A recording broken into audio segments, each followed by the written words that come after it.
नमस्कार श्रोताओं, हमारे यूट्यूब चैनल में आप सभी लोगों का हार्दिक स्वागत मैं अभिनंदन करता हूं। श्रोताओं, हमारी कहानी चल रही थी नल पुराण इतिहास की। मैंने भाग 4 में बताया था राजा नल दक्षिणपुर के सेठ लच्छू सेठ के पुत्र पन्नालाल फूलचंद्र दोनों चौसर की गोटी लेकर राजा प्रथम के यहाँ पहुंचे। राजा प्रथम ने उन्हें कहा कि इसकी पहनने वाली लाओ या एक गोट और लाओ 15, नहीं तो तुम्हें फांसी की सजा सुनाएंगे, तुम्हारे पूरे घर को फांसी पर सुला देंगे। यह बात कहकर वो लोग चले आए। ये आपने भाग 4 में सुना था। अब मैं आप लोगों को भाग 5 की तरफ ले चलता हूं, ध्यान से सुनिए। जब फूलचंद्र पन्नालाल उसी समुद्र के तट पर छोड़ देते हैं जहां उन्हें मोचनी और चौसर की गोट मिली थी। अब राजा नल अपने मामा से कहते हैं, मामा आप मेरा 3 दिन तक इसी जंगल में इंतजार करना। अगर 3 दिन नहीं वापस आ पाए तब आप समझ लेना कि मेरी मृत्यु हो गई है। इतनी बात कहकर वो चल देते हैं राजा नल। राजा नल चलते चलते जंगल के रास्ते में चलते चलते वहां उन्हें मिली विधि माता। दोस्तों, जो विधि माता थी वो लोगों की जोड़ी बनाती थी। बहुत ऊंचा धूना लगा था, बहुत सारी पुस्तकें रखी थी, उसी में लोगों के विवाह की जोड़ी बनाती थी। और राजा नल पहुंच गए। कहा, हे बूढ़ी माता प्रणाम।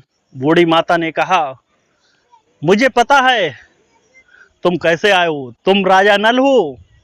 तुम्हारी माता रानी मंजा है जिसने जंगल में हीस के वृक्ष में तुम्हें जन्म दिया है। और सुन लो, मैं विधि माता हूं, मैंने ही तुम्हें तुम्हारा जन्म कराया है हीस के वृक्ष में, और मैंने ही शेरनी बनकर तुम्हें दूध पिलाया है। तब राजा नल बोले, अरे ये तो भय माता मेरे बारे में सब कुछ जानती हैं। भय माता से पूछता है राजा नल कि ये बताओ, मेरे पास एक चौसर की गोटी है, इसकी 15 गोटी कहाँ मिलेंगी? ये पायल मोचनी है, ये कहाँ मिलेगी? तब भय माता कहती है, चिंता मत करो, मैं तुम्हें बताऊंगा। क्योंकि जो भय माता थी राजा नल से कह रहे हैं। राजा नल बोले कि ये बताओ मेरे पिता कौन है? तब भय माता ने कहा, तुम्हारे पिता वो ही हैं जहां तुम्हारे मामा एक चौसर की गोटी और मोचनी लेकर गए थे, राजा प्रथम नरबड़गढ़ के। उन्होंने आपके मामा को फांसी की सजा सुना दी। ये वो ही राजा है। अब मुझे पता है आप राजा नल हो, मैं आपके बारे में सब कुछ जानती हूं। तब राजा नल बोले, जब आप मेरे बारे में सब कुछ जानती है, बताओ मेरी शादी कहाँ होगी? तब भय माता बोली, चिंता मत करो, आपकी तीसरे दिन शादी होगी। आज तेल होगा, कल मंडप होगा, परसों शादी हो जाएगी। राजा नल बोला, ये कैसे हो सकता है संभव? कि हाँ, ये सब संभव होगा। आगे जाओ, रास्ते में एक किला है जहां दाना रहता है भौमासुर। भौमासुर की पुत्री है जो बहुत ही सुंदरी है, रति समान है। सूर्य और चंद्रमा बहुत ही सुंदर है, जिसकी कोई कल्पना नहीं की जाती है। उसका नाम है गजमोतनी, उससे तुम्हारी शादी होगी। उसी के पास एक गोटी और मोचनी मिलेगी। भय माता ने कहा, जाओ बेटा, तुम्हें जरूरत पड़े तो मुझे याद करना, मैं तुम्हें वहीं पर मिलूंगी। राजा ने सोच लिया कि ये भय माता हैं, ये तो मेरे बारे में सब कुछ जानती हैं, इनसे कोई बात छिपी नहीं है। श्रोताओं, आपको मेरी नल पुराण की कथा अच्छी लग रही हो तो वीडियो को लाइक करें, चैनल को सब्सक्राइब करें और प्लीज एक लाइक जरूर कर दिया करें। हम आपको ज़्यादा बातों में नहीं उलझाऊंगा, सीधे समझाऊंगा। श्रोताओं, राजा नल भय माता से आज्ञा पाकर चल देते हैं, क्योंकि जब राजा नल का जन्म हुआ था तब यही भय माता बूढ़ी दाई का रूप बनाकर गई थी। ये भय माता जो विधि का विधान लिखती हैं, राजा नल चल देता है। चलते चलते चलते चलते दोस्तों उसे एक किला दिखा। किले के चारों तरफ घूमता है, लेकिन किले का दरवाजा नहीं दिखता है। अब राजा नल परेशान हो जाता है, करे तो क्या करे। राजा नल भय माता को याद करता है। भय माता कहती हैं, देखिए सामने ये दरवाजा है, ये शिला रखी है सोमन की, उसे उठाकर फेंक दीजिए। इतना कहकर माता अंतर ध्यान हो जाती हैं। राजा नल, सोमन की शिला राजा नल पर कैसे उठ नहीं रही है। परेशान हो रहे हैं, घूमते हैं चारों तरफ, अब करें तो क्या करें। फिर से माता भय माता को याद करते हैं। माता आती है,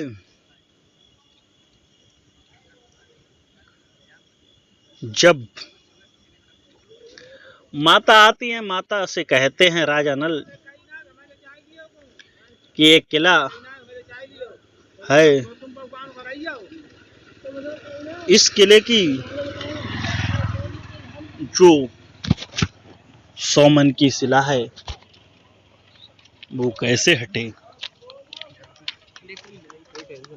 ये बात सुनकर माता ने कहा, राजा नल आप तो तुम मेरे बहुत अच्छे भक्त हो, सच्चे भक्त हो, चिंता मत करो। माता भय माता ने तुरंत लांगुरिया को याद किया। लांगुरिया कहा, माता प्रणाम, कैसे आपने याद किया है मुझे बताइए। माता ने कहा, ये सोमन की शिला है, इसे उठाकर फेंक दीजिए। लांगुरिया ने सोमन की शिला उठाकर फेंक दी। फिर बताऊं, अब राजा नल उस किला के अंदर प्रवेश कर जाते हैं। घूमते हैं चारों तरफ, देखते हैं कि एक पलंग पर एक कन्या सो रही थी। वो भी 16 साल की हो चुकी थी। राजा भी, नल भी 16 साल का हो चुका था। अब क्या होता है श्रोताओं, राजा नल ने देखा कि यही कन्या है, बहुत सुंदर है। कन्या ने देखा कि अरे मनुष्य, तो यहाँ कैसे आया है। अपनी जान जोखिम में डालकर तू अपने मौत के मुंह में काल को लेकर आया है। नल बोले, सुन, मुझे तो ही अच्छी लग रही है, मैं विवाह करूंगा तो तुझसे ही करूंगा, क्योंकि मुझे भाई माता ने सब कुछ बता दिया है कि मैं विवाह होगा मेरा तेरा के ही साथ होगा। अब गजमोतनी कह रही है कि ये बता तेरा नाम क्या है। वो कहता है, मेरा नाम राजा नल है, क्योंकि गजमोतनी मन में ही राजा नल को वर्ण कर चुकी थी, उसे राजा नल की तलाश थी। गजमोतनी कह रही, मैं कैसे मान लूं तुम राजा नल हो। कहा, परीक्षा ले ले, भरोसा नहीं है तुझ पर। तब गजमोतनी ने क्या कहा श्रोताओं, गजमोतनी ने कहा, राजन आप नल हो, मैं तुम्हारी परीक्षा लूंगी, मेरे साथ चौसर खेलो। क्योंकि दोस्तों, चौसर के खेल में गजमोतनी बहुत ही निपुण थी। गजमोतनी को राजा नल की सिवा और दुनिया में कोई नहीं हरा सकता था। आपको बता दें, गजमोतनी के पास 3 अलौकिक शक्ति थी। एक तो गजमोतनी 14 विद्या ध्यान थी। राजा नल 4 विद्या ध्यान थे, गजमोतनी 14 विद्या ध्यान थी। और गजमोतनी के समान कोई जादू नहीं जानता था। गजमोतनी जादू में निपुण थी। जादू में निपुण थी। अब राजा नल से और गजमोतनी कहती है, अगर मैंने तुझे गौ चौसर के खेल में हरा दिया तब तुझे मैं कच्चा खिला दूंगी। राजा नल कह रहा है, चिंता मत कर, मैं तुझे हराऊंगा। गजमोतनी ने 15 गोटी निकाली और जो 16वीं गोट थी उसकी जगह पर अंगूठी रख दी। राजा नल कह रहे, तू अंगूठी क्यों रख रही है? बता, मैं अपने वीरों से ये तेरी 16वीं गोट मंगवा दूं। गजमोतनी कह रही, इससे क्या बात? क्योंकि राजा नल तो उस गजमोतनी को अपनी तरफ खींचना चाह रहे थे, अपनी तरफ प्यार में आकर्षित कर रहे थे, अपनी तरफ उसे लाना चाह रहे थे, अपनी तरफ आसक्त करना चाह रहे थे, क्योंकि राजा नल के पास तो वो गोटी थी। राजा नल ने तुरंत गोटी निकाल कर रख दी। गजमोतनी समझ गई कि ये मोहरी गोटी वहां गायब हो गई थी, इनके पास कैसे? वास्तव में राजा नल।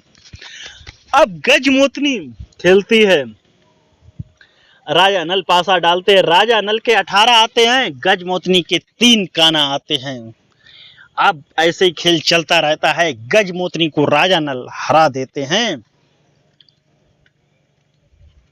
गजमोतनी अपनी हार को स्वीकार कर लेती है। चौसर के खेल में राजा नल गजमोतनी को हरा देते हैं। गजमोतनी को कोई हरा नहीं सकता था राजा नल के सिवा में। गजमोतनी ने समझ लिया कि राजा नल यही हैं।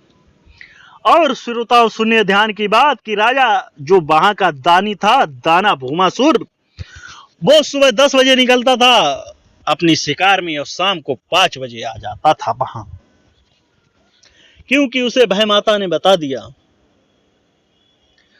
अब श्रोताओं, भूमासुर दानी था जो,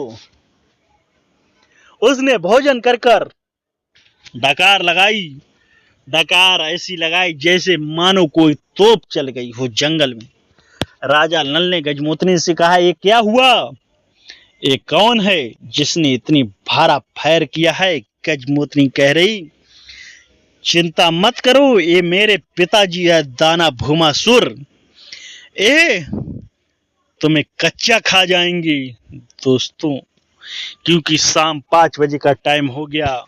राजा नल कह रहे, वो भूमासुर दानी कहाँ आएगा? कई गजमोतनी कह रही, वो यहीं आएंगे क्योंकि मेरे पिताजी है। कहाँ लेटेगा? इसी चौक में लेटेंगे। तब दोस्तों राजा नल सुकड़ गए, डर के मारे कांपने लगे, गजमोतनी के हाथ जोड़ने लगे, कहने लगे, गजमोतनी मेरी प्राण तेरे ही हाथ में है, अब तो ही बचा।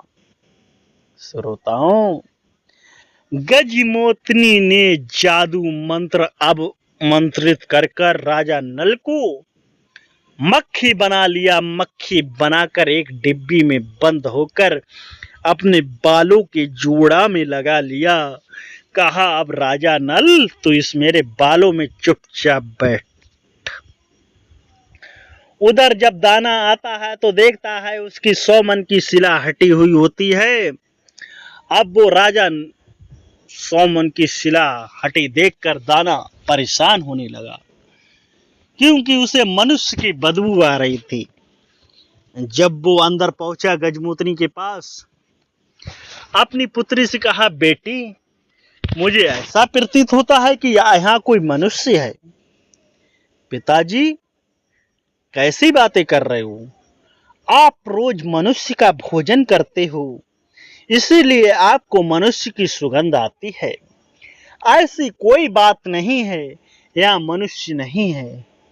दोस्तों, राजा नल मक्खी बने हुए बैठे हैं उस गजमोतनी के बालों में। श्रोताओं कहते हैं, प्यार की खातिर कौन क्या नहीं कर सकता है।